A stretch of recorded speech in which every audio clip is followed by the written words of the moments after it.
কখনো হার মানবে না। 5 মিনিটের মোটিভেশনাল স্টোরি। একটি ছোট গ্রামের ছেলে ছিল। তার নাম আরিফ।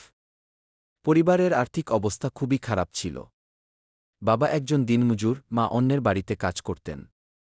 অনেক দিন এমন গেছে যখন পরিবারের সবাই পেট ভরে খেতে পারেনি।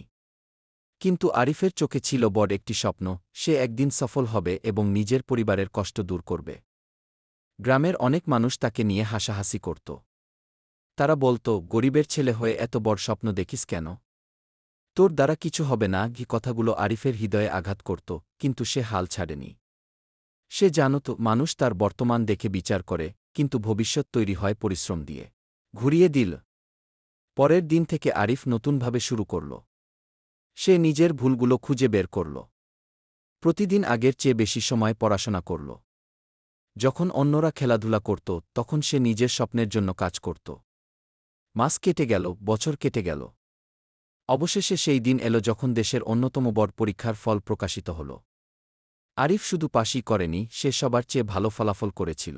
তোমার পরিশ্রম এবং তোমার ধৈর্য। তাই যদি আজ তোমার জীবন কঠিন হয়, যদি বারবার ব্যর্থ হও, যদি সবাই তোমার বিরুদ্ধে কথা বলে, তবুও থেমো না। কারণ অন্ধকার রাত যত গভীর হয়, সূর্যোদয় ততই কাছে আসে। মনে রেখো, হার মানো না। হয়তো তুমি সফলতার খুব কাছেই আছো, কিন্তু এখনও সেটা দেখতে পাচ্ছ না। ধন্যবাদ। প্রতিদিন ভোরে ঘুম থেকে উঠে সে বাবার কাজে সাহায্য করত। তারপর স্কুলে যেত। স্কুল থেকে ফিরে আবার কাজ করত। রাতে সবাই ঘুমিয়ে পড়লে সে একটি পুরনো টেবিল ল্যাম্পের নিচে পড়াশোনা করত। একদিন স্কুলের পরীক্ষায় সে খুব খারাপ ফল করল।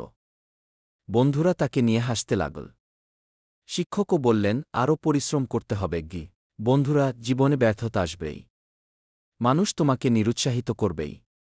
কখনো কখনো নিজের কাছেও মনে হবে যে তুমি পারবে না। কিন্তু মনে রেখো, সফল মানুষ আর ব্যর্থ মানুষের মধ্যে সবচেয়ে বড় পার্থক্য হল, সফল মানুষ শেষ পর্যন্ত চেষ্টা চালিয়ে যায়। আজ তুমি যেখানে আছো, সেটা তোমার শেষ গন্তব্য নয়।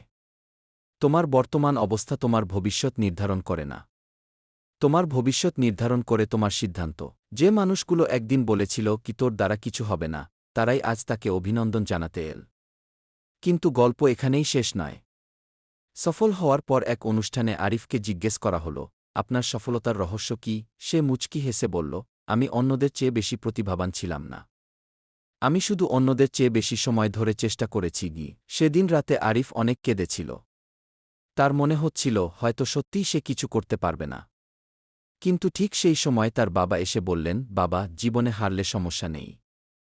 সমস্যা হলো চেষ্টা বন্ধ করে দেওয়া। বাবার এই কথাটি তার জীবনের মোড়।